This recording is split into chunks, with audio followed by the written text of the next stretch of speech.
आज है 15 अगस्त, हमारा नेशनल फेस्टिवल इंडिपेंडेंस डे। तो यहाँ से क्या हमारे एग्ज़ाम के लिए इम्पॉर्टेंट हो सकता है, हम कुछ उन चीज़ों पर बात कर लेते हैं। कोई मोटिवेशनल वीडियो नहीं है, देशभक्ति से भरी हुई कुछ वीडियो नहीं है, क्योंकि देशभक्ति तो वैसे भी हम सभी में कूट कूट के भरी हुई है ना। बस एक चीज़ यहाँ पर बोलना चाहूँगी कि जब हम देशभक्ति की बात करते हैं ना, तो आम तौर पर उसका मतलब लिया जाता है कि मर मिटना देश के लिए, लेकिन देश के लिए खुद से ईमानदार, खुद के लिए ईमानदार रहना, वो भी बहुत बड़ी देशभक्ति है। फॉर एग्ज़ाम्पल, रोड पर चलते हुए कूड़ा फेंक देना जब कोई नहीं देख रहा है।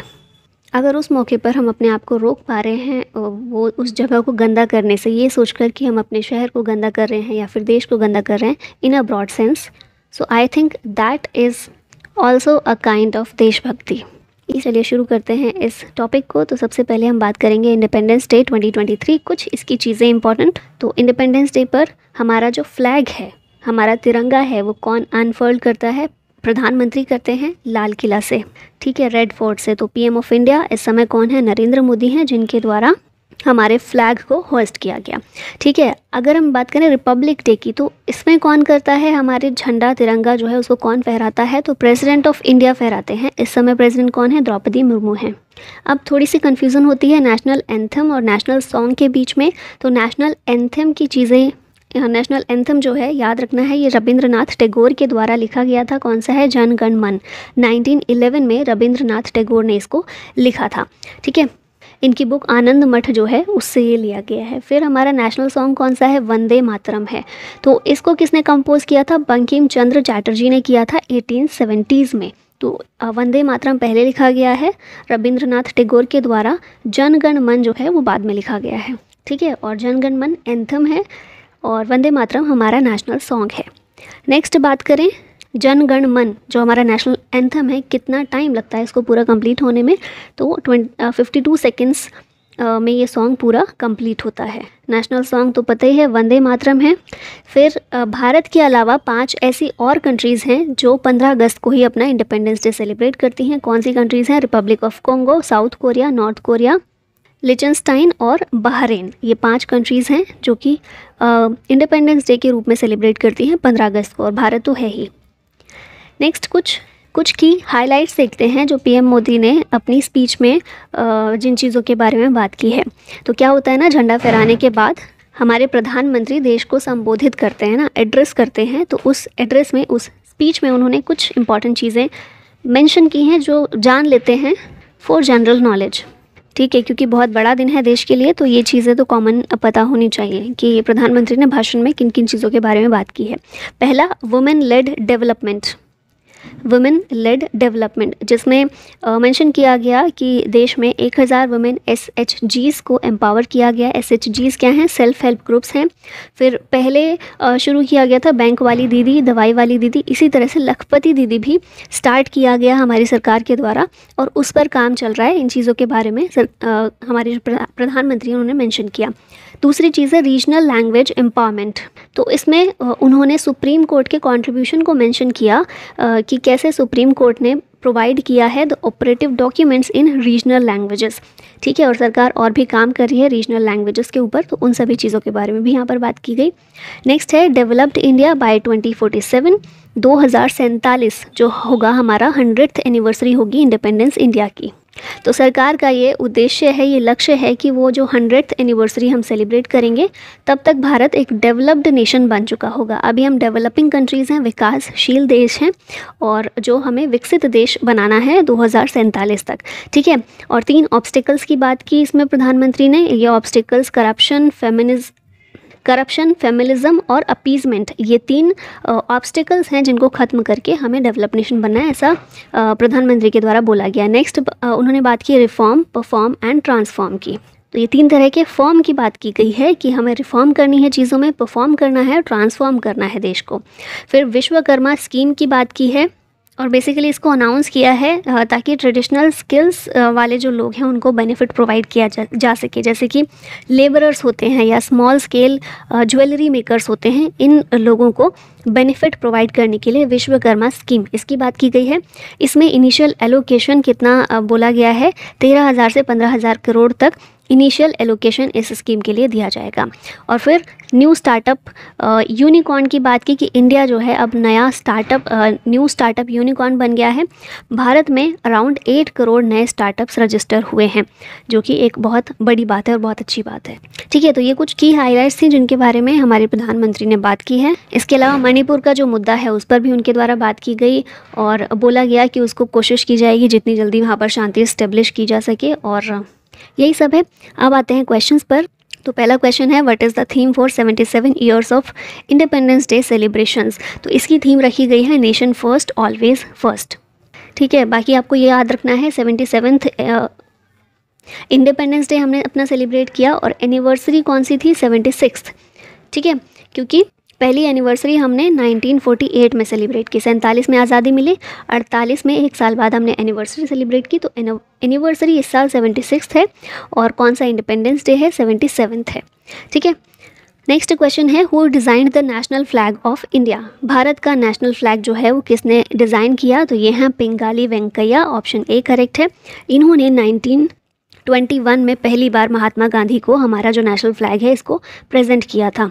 ठीक है, पिंगाली वेंकैया के द्वारा इसको डिज़ाइन किया गया। When was the tricolour adopted as the national flag of India. Tricolour जो हमारा नेशनल फ्लैग है इसको अडॉप्ट कब किया गया ऑफिशियली। तो ये है 22 जुलाई 1947, ऑप्शन ए यहाँ पर करेक्ट है। National flag of India adopt किया गया था during the meetings of constituent assembly. 22 जुलाई 1947 को कॉन्स्टिट्यूएंट असेंबली संविधान सभा की मीटिंग में इसको अडॉप्ट किया गया। On Independence Day the PM of India host our tricolour flag at. तो हम सभी को पता है कि जो हमारा नेशनल फ्लैग है उसको फहराया कहाँ पर फहराया जाता है, पीएम के द्वारा रेड फोर्ट पर। ठीक है, तो ऑप्शन बी यहाँ पर करेक्ट है।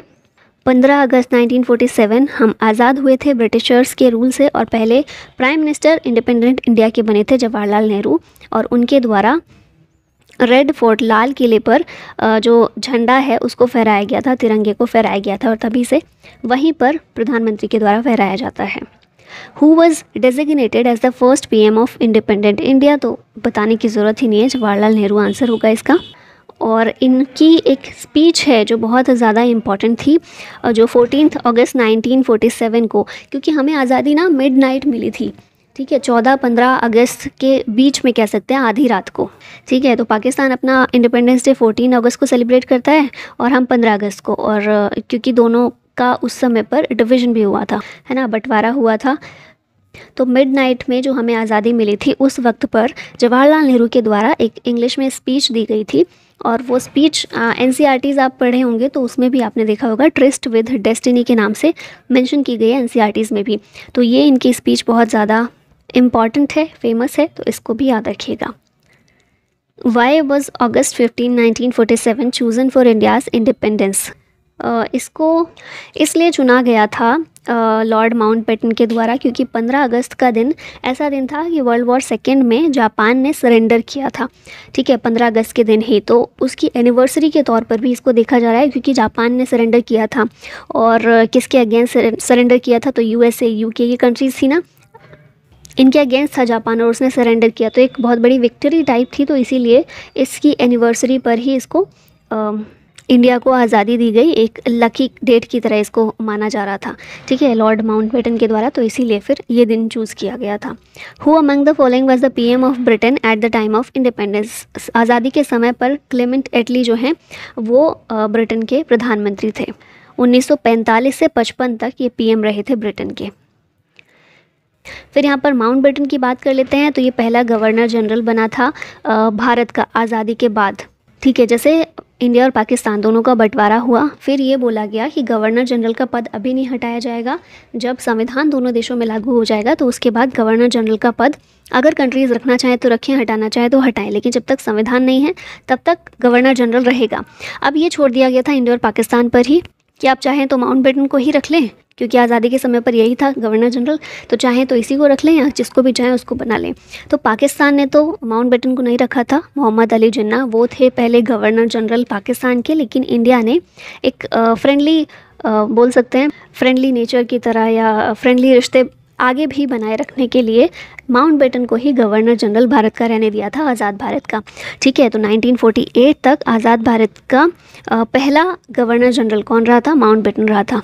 और उसी समय पर पहले प्राइम मिनिस्टर के रूप में जवाहरलाल नेहरू को शपथ दिलाई गई थी, इलेक्शन से पहले ही। ठीक है, आज़ादी के तुरंत बाद, क्योंकि हमारी जो कॉन्स्टिट्यूएंट असेंबली थी उसी को पार्लियामेंट के तौर पर काम करने के लिए अपॉइंट कर दिया गया था, क्योंकि संविधान तो तब तक बना नहीं था, है ना। और संविधान नहीं बनेगा तो इलेक्शन के कुछ प्रोविज़न नहीं पता थे, क्या क्या होगा क्या क्या नहीं होगा, ये कुछ नहीं पता था। तो कॉन्स्टिट्यूएंट असेंबली जो संविधान सभा काम कर रही थी उसी को रख दिया गया था कि आप ही अभी देश संभालिए मंत्रियों के तौर पे, नेताओं के तौर पे, और फिर इलेक्शन जब संविधान लागू हो जाएगा तो इलेक्शन करवा देंगे, अगर आप ही जीतोगे तो आ जाना, वरना चले जाना, है ना। ऐसे करके किया गया था। तो जवाहरलाल नेहरू पहले प्राइम मिनिस्टर बने थे इंडिपेंडेंट इंडिया के, और फिर जब इलेक्शन हुए 1952 में, उसके बाद भी फिर क्योंकि यही जीत गए थे तो इन्हीं को प्राइम मिनिस्टर बनाया गया था।